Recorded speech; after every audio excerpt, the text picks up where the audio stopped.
केंद्र सरकारने भाव स्थिरीकरण निधी या योजनेच्या अंतर्गत खरेदी केलेला कांद्याचा बफर स्टॉक बाजारामध्ये उतरवण्याची तयारी सुरू केल्याचं समजतंय। ओएसिस फर्टिलिटीच्या तज्ञांनी IVF उपचार पद्धतीद्वारे 1 लाखांहून अधिक जोडप्यांना मातृत्व प्राप्तीचा आनंद दिला आहे।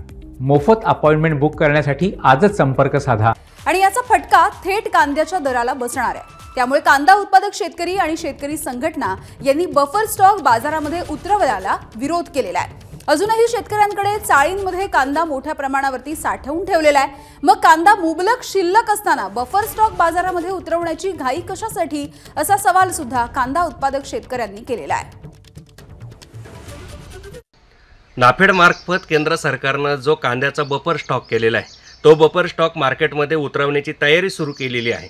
ही तयारी अतिशय चुकीची आहे, कारण आज शेतकऱ्यांका थोडाफार कांदा शिल्लक आहे आणि त्याला 2 रुपये चांगला भाव मिळतोय।